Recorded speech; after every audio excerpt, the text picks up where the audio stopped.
Hi, I do want to welcome you to the Christmas 2012 virtual Christmas letter. You know, for the past, since 1996, that's been, gosh, about 31 years, I have written a Christmas letter, and it's taken various forms, and I've sent it out to a lot of people. Dramatically taking off my glasses. Actually, there's a glare, and we don't want to see that. But anyway, I've sent out this Christmas letter, and it's kind of taken on a life of its own. One year I even had it read on KMOX. For those of you who don't know what KMOX is, it's one of these big radio stations in St. Louis. But anyway, I've only got so much of a budget because I have to print these out, I have to staple them together, and then I have to put the stamp on and send them out. So every year I kind of have to knock off a few people from the Christmas list in order to stay within my budget.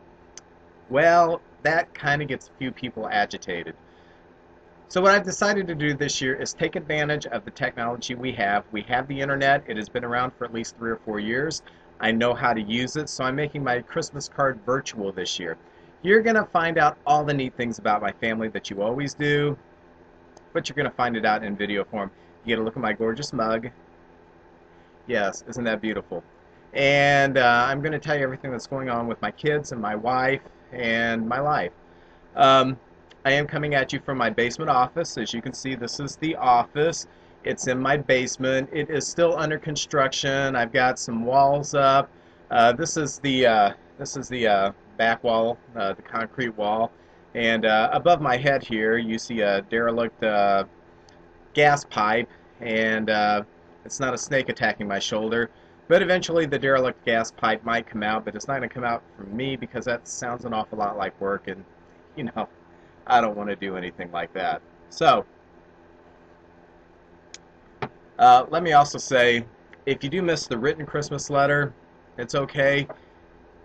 In reality, it kind of jumped the shark about 2004 when I did the TV Guide issue, and the last issue that was really worth reading was 2008 when I got married.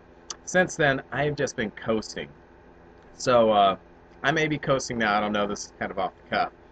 But, just to tell you what's been going on this year, as I've already alluded to, I have moved my office downstairs. It wasn't our bedroom, but I had a problem working in the bedroom because, well, Kathy couldn't keep her hands off of this. So I moved to the basement. I took the temptation away from her. I get more work done. She gets more work done come tax season. She gets more housework done. And it just works out for the both of us, and that way we have less of a chance of reproducing. With a combined age of 92 years old, we really don't need any more kids. We've got somewhere between 3 and 6 kids, and I do have notes, so when I do allude to the notes, I will get an exact count on the number of kids we have. So let's start with what's been going on in well, I'll start with me. I'm the oldest. Well, Kathy's older than me, but I'm doing the video. I started the year, I was still working for a company that did church directories, and that kind of got me into, with my background and with my interests, I wanted to start my own company that dealt with tools for ministries that churches could use that would be more innovative. So I started the year with a small company that provided text messaging capabilities to churches. And I bebopped along with that for about the first 8 months of the year. And then I kind of got into another phase where I started doing mobile apps for churches. So now that has blossomed. My little company, InTouch Text Messaging, has become InTouch Services. And I have many branches off of that. We do text messaging still. We do apps for churches and businesses and organizations, sports teams, stuff of that nature. We do social marketing, or marketing through social networks, Facebook, Twitter, all kinds of stuff. I provide QR codes for people. I just do a variety of things, and it does keep me busy. And it's kind of making me a little proud. I'm not really good at working for people. I haven't had a job where I punched a time clock since college. And, you know, I still have this handicap where I think I'm smarter than everybody, so it kind of works best for me that, you know, I do my own thing. Kathy, she's still doing taxes, and last year she had a pretty busy tax season because her father, Bob, he had, I think like, I don't know, 35, 36 different bypasses on his heart, so he missed tax season except for the last 2 weeks. So Kathy basically did everything with tax season with her and her mother and her brother. She did the bulk of the work, she did the consultation, she did the taxes, and she really kept things above water. So she had a very busy tax season. It was very taxing on her, uh, and but she made it through okay. And then for the rest of the year, she's been working on the house. We redid the girls' bedroom. We've made some improvements here and there. Our house is 100 years old. There's a lot of improvements to make. She hasn't made the best improvement yet, which would be, to have me sleep in the barn, but, she is making the improvements that she can here. We've been married for 4 years now, and every morning she wakes up, and it's like the 4th of July and New Year's Eve rolled up into one. She wakes up, she looks at me. There are butterflies flying around. There are birds tweeting, um, lions and lambs laying together. It's just wonderful. It's just wonderful to be married to me. So she's enjoying our marriage.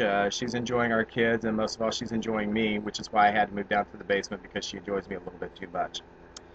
Now for our kids. Now I do want you to realize that in my mind, my kids are not their normal ages. And I'll kind of, when I go through the kids, I'll kind of tell you what age they are in real life and then what age they are in my mind. And that'll kind of help me keep it straight. Um, my oldest child's name is Tabitha. Tabitha. Um, Tabby has had a very busy year. What she's done is she's still going to school at UMSL, and she's majoring in mass communications.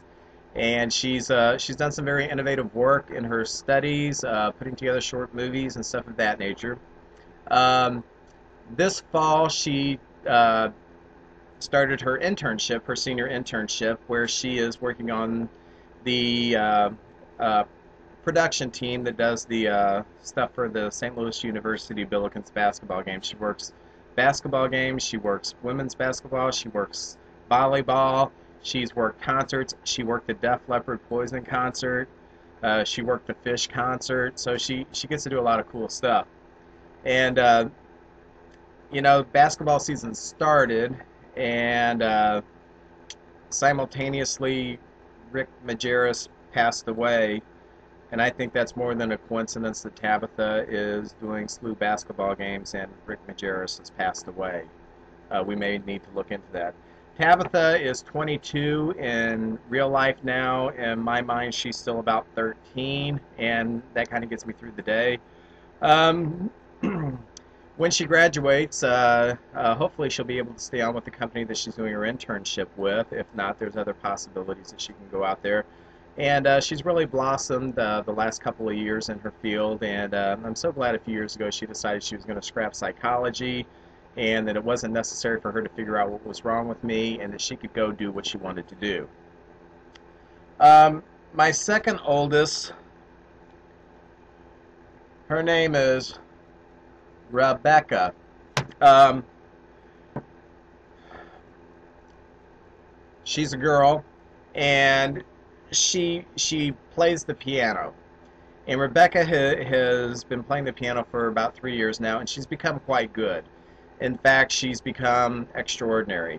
She's writing her own classical music. She's playing her own classical music any chance she gets for an audience. She practices diligently, and her dream is to write symphonies, um, become a classical music conductor, and she's just enjoying that. She's also playing the French horn in the band, and hopefully within the next few weeks, they will start their junior high, middle school. I'm still back in 1978. They'll start their middle school jazz band, and she would be playing piano in that. So she's really happy and excited about that. Her grades are doing great. She's a straight A student. She doesn't quite get everything that we talk about because she has a bad habit of only listening to half of the conversation and asking us what we're talking about. So I ground her a lot. I make fun of her. I lock her in the box, stuff like that. Um, but, I think it's going to make her a better human being.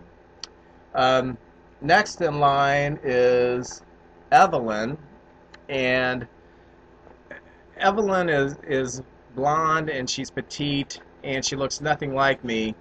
So I'm not quite sure if she is mine, but I have been claiming her for the past 12 years. Evelyn's in middle school, 7th grade. She also plays the piano. She is really into One Direction. She has a One Direction doll named Liam, who has been a great addition to our family. Liam sits around, he watches TV with us, he does all kinds of cool stuff with us. He plays with the cats and he cracks a few jokes. So uh, we have added Liam to the family, so I guess by extension that he is one of my children too. Um, Evelyn is also learning Spanish, and she keeps asking me stuff in Spanish, and I have to remind her, hey, I'm not Spankish. Don't ask me stuff in Spanish. Ask me stuff in Midwestern uh, Hoosier dialect, and I can answer your questions. I can talk to you, but please don't do the Spanish thing. She has a lot of friends. She's kind of a social butterfly, and um, boys are starting to notice her, which that kind of sucks. Um, Next, I have it's my first child that has a penis. His name is Maxwell, and Max is 10 years old, and he's been playing soccer since he was I don't know, about 5 years old. Oh, by the way, in my mind, Rebecca is 8, Evelyn is 7, and Max is 3. So, but Max has been playing soccer for the past 5 years, both indoor and outdoor. Really enjoying it. He played baseball again this season. He's got a pretty good pitching arm. Um, However, he's hasn't really had enough innings to really develop himself into a pitcher. He's more of a thrower at this time. Max's grades are tremendous. He tops out at all the state tests. He's kind of a genius. He's just like me. Um, it's amazing how much knowledge is stored in his brain, because his brain's about this big and his knowledge is about this big, and that's kind of like me. My brain is this big, but my knowledge, it fills up the basement. It really does. It really does. I am so smart. It is stupidly ridiculous. But anyway, Max is in the 5th grade, and he's just a joy to be around. My final child is Miles. Miles, oh, Miles, that's his name, sorry. Um, Miles is in the 3rd grade, and Miles he's got a job now where he invents words. He invented the word potato sauce. He came up to me at supper once and he said, "Dad, can I have more potato sauce?" So we don't say gravy in our house anymore. We say potato sauce. He told Evelyn one day that she could walk to school on the concrete pathway. Oh, you mean the sidewalk? So he invents new words, which I think is going to serve him well in his adult life. He's played flag football this year. He's played basketball this year. He is a tenacious defender. Um, he is nearly as good looking as me, which is not easy to do. And in my mind, Miles is in about the first trimester, so he's still kind of in there. But anyway, that's what's up with the kids. That's what's up with me and the family. Um, some of you who are family members, I have, aunts and uncles who really don't get on the internet a whole lot. And if you're one of my cousins, or if you're one of these people who know someone who's a little bit older and they don't use the internet, please pass this on to them. And I do want to, assure everybody, I am not on drugs. I really am not on drugs. A couple years ago, I had one of my books entitled I Started Making Salsa but Finished with a Laxative. And I was sharing that with one of my aunts, and she was saying, "No, I don't get on the internet much, so I need to pay you in cash for the book." So she got a book. And I said, "This is a little bit different than my other book. This is kind of off the wall." And then she asked me, "Are you on drugs?" No, I am not on drugs. My problem is I got 5 kids, and sometimes I just don't think straight with the 5 kids. Anyway, I hope you have a very Merry Christmas. I hope you have a Happy New Year. I hope you have enjoyed the virtual letter this year. It's made it much easier on me, and that's really all that matters. So, God bless and goodbye.